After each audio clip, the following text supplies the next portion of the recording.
Servidores públicos, empresários, engenheiro e outros envolvidos são denunciados pelo Ministério Público na Operação Blackout.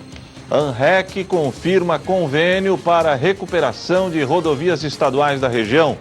Ministro Luiz Fux tomou posse como presidente do Supremo Tribunal Federal e do Conselho Nacional para o biênio 2020-2022. Deputados estaduais defendem vacinação em massa contra a Covid-19. Serviços ao público prestados no Paço Municipal de Sara sofrem mudanças em virtude das obras que estão sendo realizadas no local. Pacote de arroz de 5 quilos, que normalmente é vendido a cerca de R$15, agora pode chegar a custar mais de R$40. CDL de Criciúma confirma edição do Sábado Mais para amanhã. No esporte, Roberto Cavalo pensa em mexer no time para jogo desta noite. No interior de São Paulo, o Tigre vai enfrentar o Ituano. E mais, os fatos que ganharam destaque durante a semana. As principais notícias do dia você confere a partir de agora. No ar pela TV Primavera de Criciúma, Informe Região.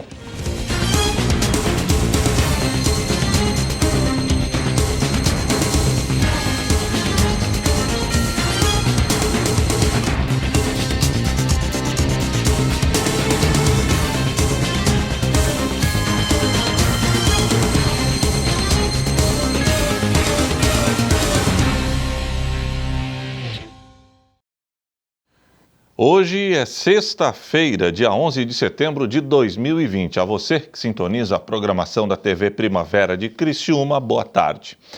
Operação Blackout. Servidores públicos, empresários, engenheiro e outros envolvidos são denunciados em Criciúma. O Ministério Público de Santa Catarina ajuizou a ação penal pelos crimes de organização criminosa, fraude à licitação, corrupção e falsidade ideológica.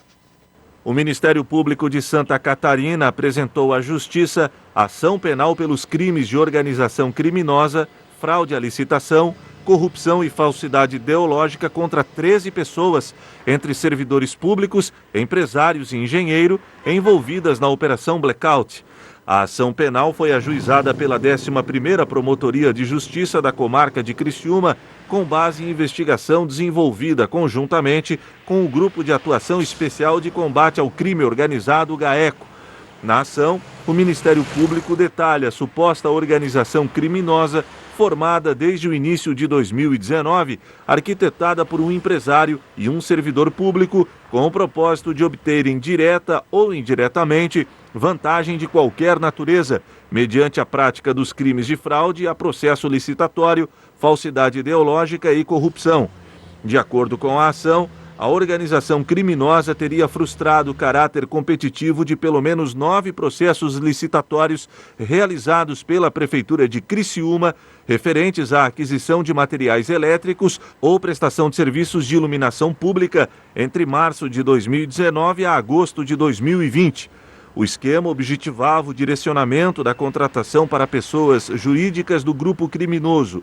Para a 11ª Promotoria de Justiça, os agentes públicos tornaram-se fundamentais na estratégia delituosa, permitindo a interferência da organização criminosa nos processos licitatórios de várias maneiras.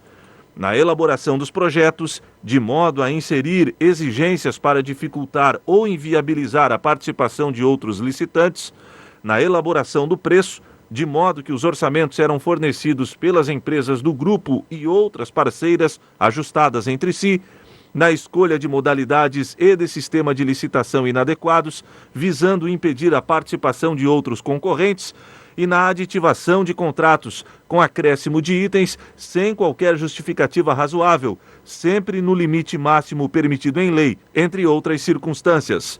As contratações supostamente fraudadas chegam a uma cifra total de R$35 milhões. Só o último procedimento licitatório da iluminação pública deflagrado pela administração municipal está orçado em quase R$15 milhões.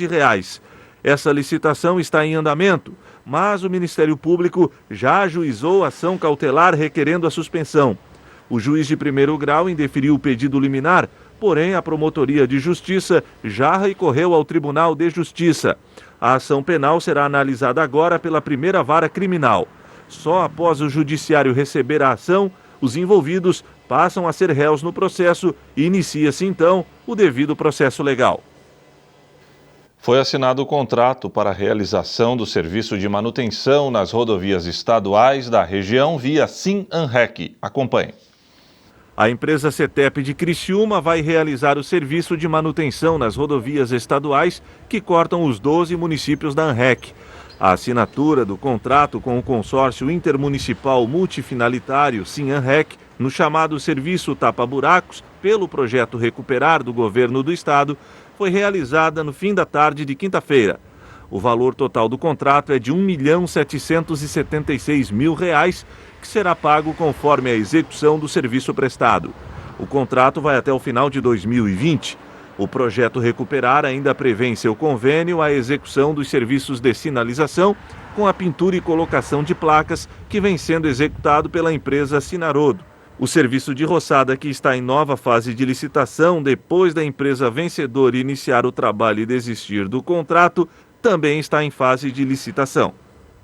O ministro Luiz Fux tomou posse como presidente do Supremo Tribunal Federal e do Conselho Nacional para o biênio 2020-2022. A ministra Rosa Weber será a vice-presidente.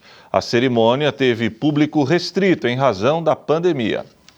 A cerimônia, marcada para as 4 da tarde, foi curta e restrita a poucos convidados. Somente autoridades e familiares mais próximos do ministro. Também estiveram presentes o presidente da República, Jair Bolsonaro, os presidentes do Senado, Davi Alcolumbre, e da Câmara dos Deputados, Rodrigo Maia, o procurador-geral da República, Augusto Aras, o presidente do Conselho Federal da OAB, Felipe Santa Cruz, e os ministros do Supremo Tribunal Federal. Placas de acrílico foram instaladas no plenário para dificultar a disseminação do novo coronavírus. Após o hino nacional entoado pelo cantor Fagner, o ministro Luiz Fux fez a leitura do termo de compromisso para o cargo de presidente do Supremo e Conselho Nacional de Justiça. Declaro empossado no cargo de presidente do Supremo Tribunal Federal e do Conselho Nacional de Justiça o eminente ministro Luiz Fux.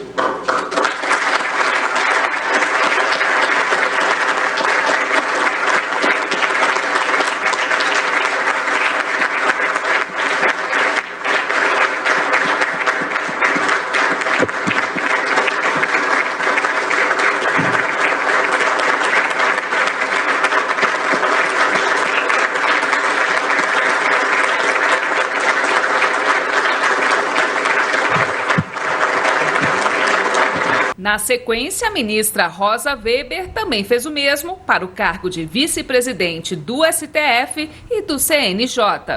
Luiz Fux assume o cargo que nos últimos 2 anos foi do ministro Dias Toffoli. O mandato dele também será de 2 anos. O ministro Marco Aurélio Mello foi o primeiro a discursar, representando os demais ministros. Ele afirmou que os juízes devem ser sensíveis ao cotidiano da comunidade, sem se isolar, mas também não devem se preocupar em agradar. O Supremo não mais apenas interpreta a Carta da República por último, mas o faz por todos os juízes e tribunais do país, sendo exigida clareza, coerência e integridade na fixação de teses, premissas e fundamentos, de modo a orientar a máquina judiciária.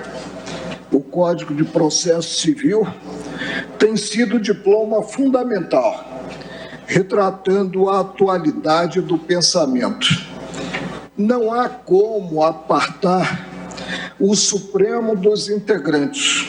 Luiz Fux tem 67 anos e nasceu no Rio de Janeiro. Iniciou a carreira como juiz em 1982 no Tribunal de Justiça do Rio. Se tornou ministro do Superior Tribunal de Justiça em 2001, indicado pelo ex-presidente Fernando Henrique Cardoso. E em 2011 foi nomeado ministro do STF, indicado à vaga pela então presidente Dilma Rousseff. O ministro é visto como um magistrado experiente e de sólida formação jurídica.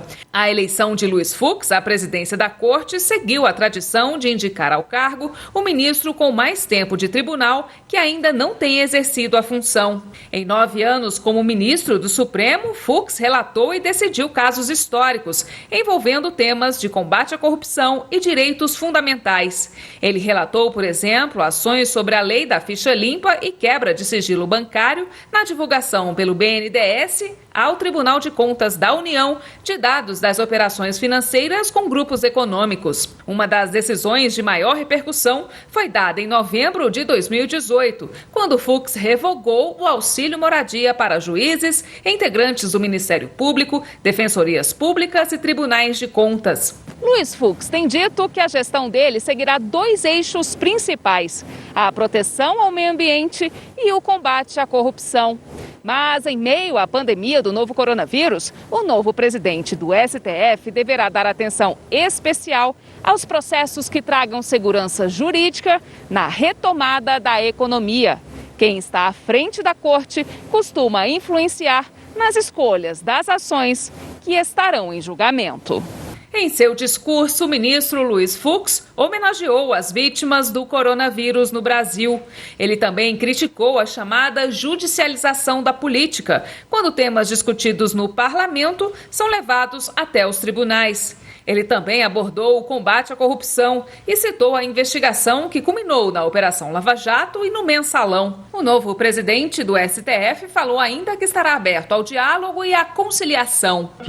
Nos próximos 2 anos, será nosso objetivo preservar a dignidade da jurisdição constitucional. É sabido que muitas vezes o poder de decidir tangencia o poder de destruir. Por isso mesmo, a intervenção judicial em temas sensíveis deve ser minimalista, respeitando os limites da capacidade institucional dos juízes e sempre à luz de uma perspectiva contextualista, consequencialista, pragmática, porquanto em determinadas matérias sensíveis o menos é mais.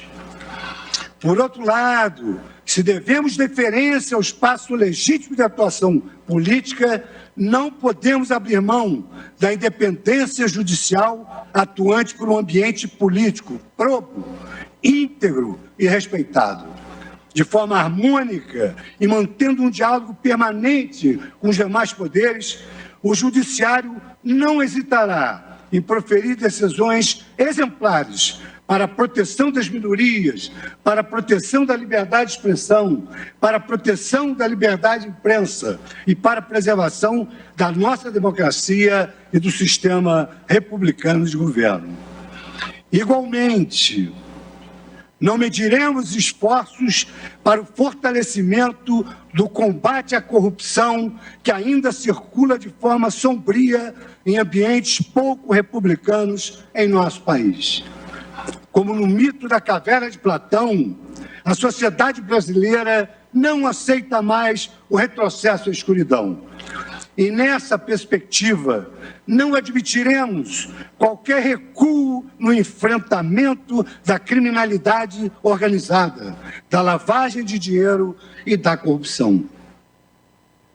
A seguir, serviços ao público prestados no Paço Municipal de Sara sofrem algumas mudanças em virtude das obras que estão sendo realizadas no local.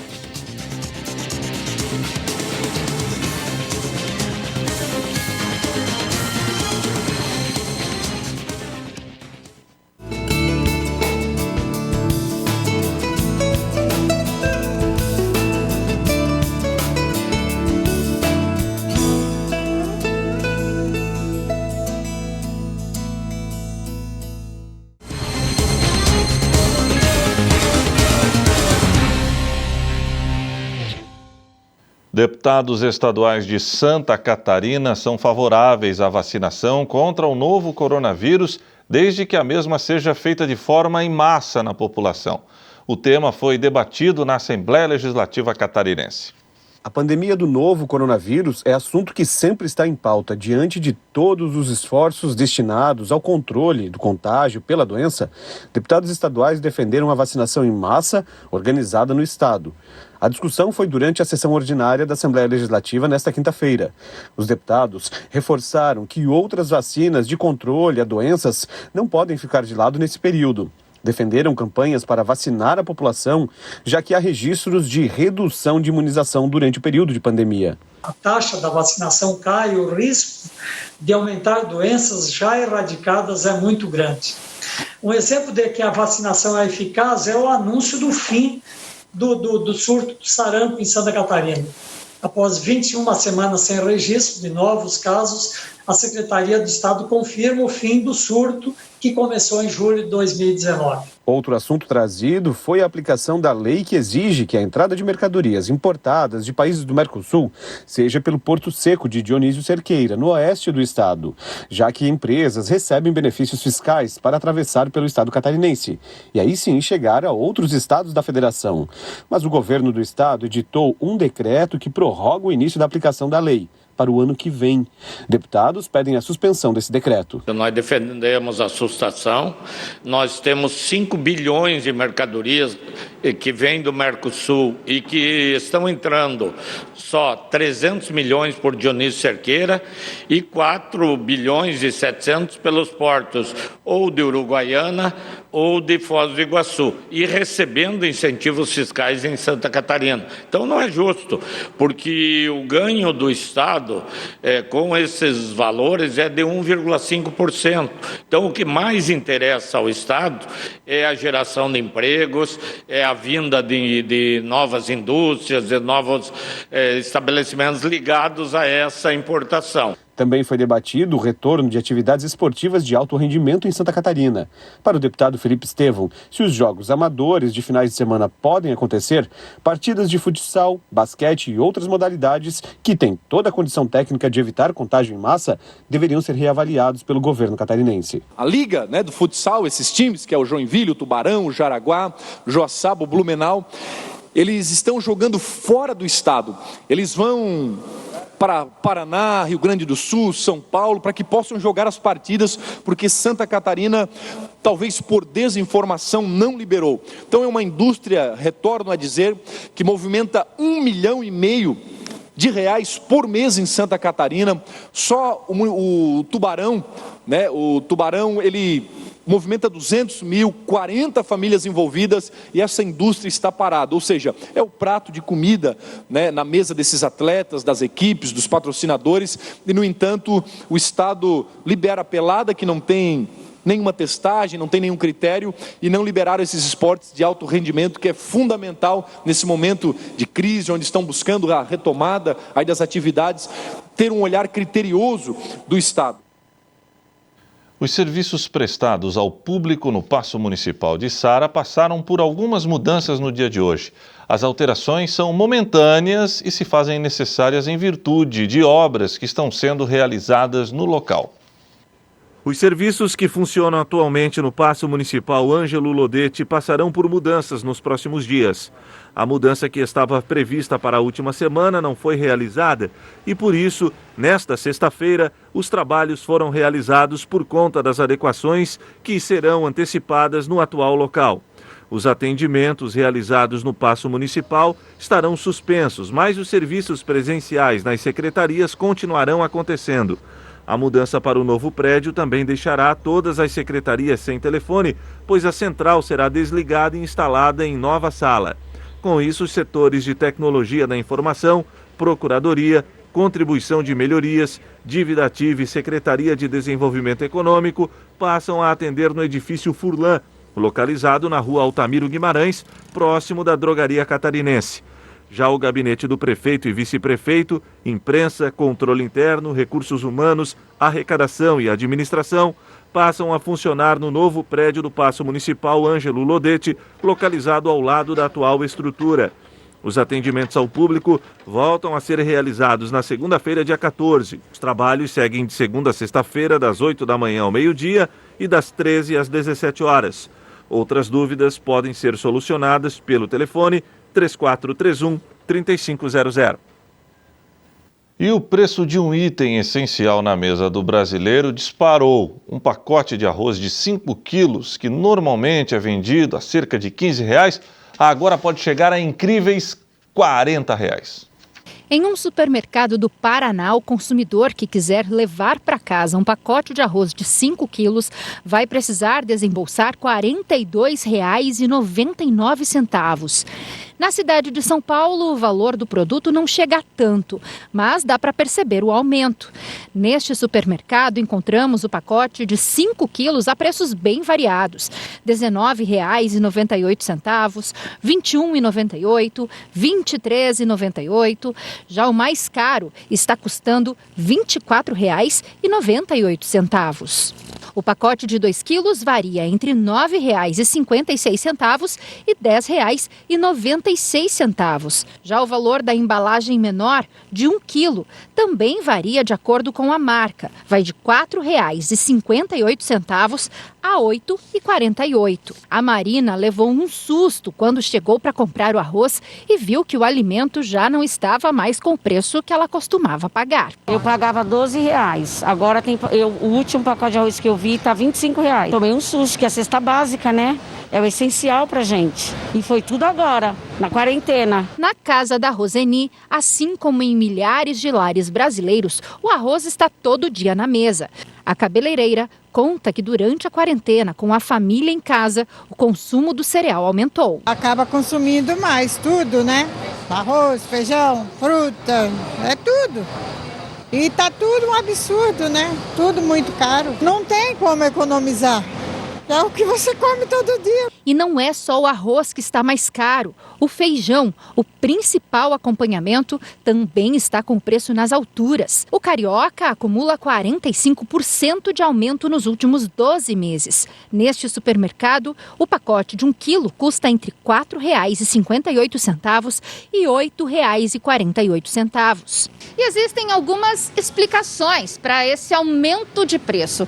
O crescimento das exportações, a alta do dólar e o aumento do consumo fizeram com que o arroz chegasse mais caro nas prateleiras do supermercado. Se tem mais procura, o preço vai aumentar. A demanda internacional por arroz tem aumentado, mas o Brasil tem sido alvo da busca desses produtos, porque como o dólar está em torno de R$ 5,30, nosso produto está relativamente mais barato para quem está importando esse produto da gente, e o produtor brasileiro tem destinado uma parte importante da sua produção para o exterior em função justamente de ganhar em dólar. E na verdade ele recebe em dólar e troca essas unidades estrangeiras por mais reais. Então, para ele é vantajoso vender no mercado internacional, mais vantajoso vender no mercado internacional do que vender no mercado doméstico. Então, esse também é um agravante, ou seja, a desvalorização da nossa moeda. De acordo com o economista, pode ser que nos próximos meses o consumidor já não sinta mais todo esse impacto no bolso, porque a tendência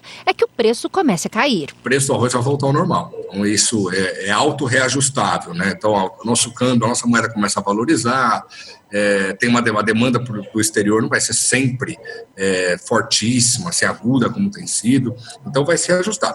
O problema é que a gente está olhando agora esses outros produtos que também são importantes, né, na cadeia de consumo brasileira. Então, provavelmente nós teremos uma correção desse preço do arroz para baixo nos próximos meses, isso é pontual, certamente, mas e o resto? Né? Nós temos outros produtos tão importantes que têm apresentado um volume de exportação muito grande que pode, a qualquer momento, também causar um aumento de preço importante, como a gente tem visto no caso do arroz.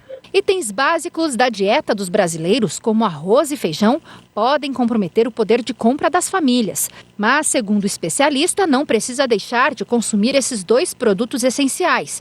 E alguns hábitos que já conhecemos podem ajudar a aliviar o orçamento. São produtos de primeira necessidade. Os mercados costumam fazer mais promoções aos finais de semana, procurar lojas que estão abertas há menos tempo, que tem, na tentativa de atrair cliente, mas não tem mágica nesse momento. Infelizmente, pegou em um produto que é muito importante, né, e deve pegar em outros produtos também. A seguir, Roberto Cavalo pensa em mexer no time para jogo desta noite. Daqui a pouco, no interior de São Paulo, o Tigre vai enfrentar o Ituano pela Série C.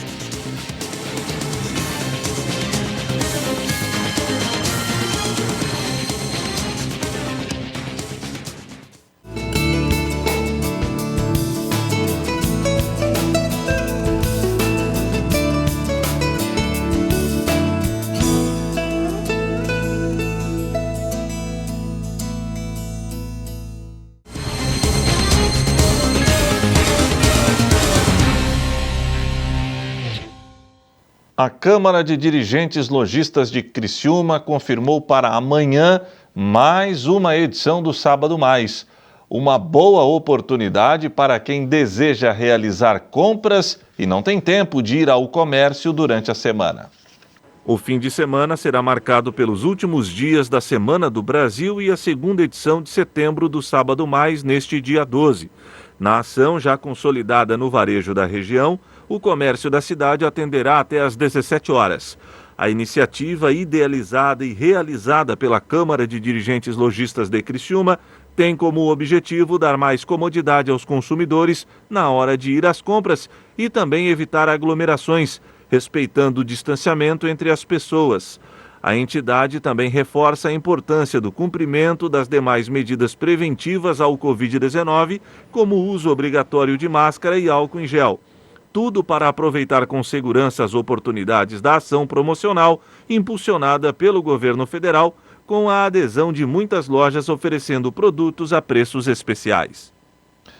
Agora vamos de esporte. Daqui a pouco, às 8 horas, o Criciúma entra em campo pelo Campeonato Brasileiro da Série C. No interior de São Paulo, contra o Ituano, o Tigre tentará mais uma vitória para confirmar a boa fase da equipe. E para que isso aconteça, o técnico Roberto Cavalo não descarta promover pelo menos uma alteração na equipe. Invicto na Série C, o Tigre entra em campo hoje à noite para encarar o Ituano de São Paulo, na quinta participação carvoeira na competição. Fora de casa, o tricolor tentará mais uma vitória e se manter assim no G4 do Grupo B. Para isso, Roberto Cavalo poderá mexer no time. Segundo o treinador, tem um jogador em especial que está pedindo vaga entre os titulares. Nós treinamos, né? Tivemos tempo para trabalhar. Pelo que tem apresentado o Andro nas entradas dos jogos, fazendo gol. No último jogo ele entrou em 5 minutos, amarelou 3 jogadores, criou uma situação de pênalti. Então o jogador está fazendo por merecer, de repente, a titularidade. Agora eu vou pensar até amanhã se joga ele ou o Alisson. Independente de quem sairá jogando, parece que o objetivo está bem definido. Roberto Cavalo anseia pela vitória. Amanhã a vitória é importante, independente do que aconteceu, que já passou. Uma vitória amanhã contra o Ituano, que é um time de São Paulo, a gente sabe que é muito difícil, seria muito importante pelo menos no campeonato. Focado no Criciúma, Cavalo não quer pensar muito nos adversários. Para o comandante do Tigre, o carvoeiro precisa se concentrar em fazer a sua parte. A gente analisa o campeonato, o momento, a tabela, a classificação, mas nós não podemos pensar em outros, nós temos que pensar no Ituano, fazer o nosso dever. Assim que nós tivermos os 3 pontos, com certeza nos dá uma confiança melhor e uma análise da tabela, porque depois de uma vitória a gente pode fazer essa análise, agora no momento não. O fato do jogo desta noite ser fora de casa não significa muito para o treinador. Segundo ele, o Criciúma tem um estilo de jogo bem definido. Olha, nós estamos jogando dentro e fora de casa da mesma forma. Nós jogamos contra o Londrina, né, brasileiro, depois vai ser agora contra o Ituano, praticamente a mesma equipe, mesmo sistema. Muda talvez as características, se nós começar com o André, nós temos mais velocidade, né? Que com 2 meias, Alisson e Jean tem uma característica parecida, né? Não fica tão rápido, e para puxar um contra-ataque seria mais importante, então por isso que estamos analisando, mas nós não vamos mudar a maneira de jogar, mesmo se o André começar o jogo, adiantamos o Jean na meia e fica um time ofensivo com uma qualidade boa de passe. Ciente da fase ruim do Ituano, adversário desta noite, Cavalo quer tirar proveito da situação e voltar para Santa Catarina com mais uma vitória na bagagem. O Ituano está, com certeza, pressionado, vai vir para cima, vai vir em busca do resultado, com certeza, fazendo uma pressão de linha alta, e nós temos que nos defender primeiro, né? Não quer dizer que nós vamos jogar atrás, jamais isso, nós vamos jogar pensando sempre na vitória. Agora nós sabemos que mesmo nós querendo jogar em linha alta, o Ituano, pela pressão que vive, vai jogar em cima de nós. Nós treinamos essa semana, inclusive, uma linha defensiva, uma puxada de contra-ataque e marcando na intermediária depois linha alta. Então está tudo treinado, está preparado, esperamos agora fazer um bom jogo. E para fechar o Informe Região desta sexta-feira, vamos conferir os fatos que acabaram ganhando destaque durante a semana. Segunda-feira, solidão durante a quarentena fez com que muitas pessoas adotassem animal de estimação. Infelizmente, as pessoas estão muito isoladas, as coisas que a gente está vendo são muito tristes e durante o dia a dia eles fazem a gente dar risada, eles fazem a gente conversa com eles e é uma coisa muito importante, isso é muito gostoso. Então ter essa troca é importante. A arroba do boi está quase 50% mais cara que há um ano, o que é motivo de comemoração para os produtores. Produz bezerro, está tendo boas margens, então a análise, a tomada de decisão desse produtor é, eu vou manter o meu rebanho de cria ou até mesmo vou crescer meu rebanho de cria, segurando essas matrizes, pensando no bezerro do futuro. Terça-feira, chuva cai há quase 4 dias na região e situação preocupa coordenador da Defesa Civil de Criciúma. Agora começa a nos preocupar, principalmente os rios, Rio Sangão principalmente, as calhas de rio começam a querer transbordar e são áreas que a gente sabe conhecidas de alagamentos, inundações. A gente vem trabalhando esse monitoramento para que isso não ocorra, que a gente consiga fazer a prevenção dessas pessoas antes que aconteça esse evento. Medicamento tem se mostrado eficiente no tratamento de pacientes graves com Covid-19. No final, a gente observou que aqueles pacientes que utilizaram a dexametasona precisaram de respiradores durante um tempo menor do que aqueles pacientes que não utilizaram a dexametasona. Quarta-feira, o governo de Santa Catarina divulgou o plano de contingência para a educação catarinense. Nós vamos iniciar pelos maiores, pelos estudantes que estão no 3º ano e aqueles alunos que estão apresentando maior dificuldade em assimilar o conteúdo letivo. Então nós estamos falando de uma retomada de atividades pedagógicas. É um pouquinho diferente de retomada das aulas presenciais. O presidente do TSE fala sobre as medidas de segurança sanitárias que serão adotadas durante as eleições. O eleitor, ao passar pela mesa e após a identificação, ele passa álcool gel na sua mão, ele higieniza a sua mão, de modo que ele vai chegar na urna com a mão limpa pelo álcool gel. E para minimizar qualquer risco, depois de votar, ele higienizará a mão com álcool gel novamente. Quinta-feira, governador de Santa Catarina aciona a STF para que seja esclarecido rito de impeachment nos estados do Brasil. Como os estados e municípios é monocameral, é importante que o STF fale a respeito da adequação, da recepção ou não de detalhes dessa legislação pela Constituição Federal e que também faça a interpretação de alguns pontos dessa legislação. Está em análise na Câmara dos Deputados projeto de lei que institui regulamento chamado Direito ao Esquecimento Penal para ex-detentos. Estamos falando para crimes leves, cuja pessoa termina de cumprir a sua sentença e quando ela egressa para a rua, ela se põe em uma situação que ela não consegue se inserir no mercado de trabalho. E muitos deles acabam regressando para uma vida de crimes. E o Informe Região desta sexta-feira fica por aqui. Voltarei amanhã, no finalzinho da manhã, com mais uma edição do Boletim Primavera. Para você, uma boa noite.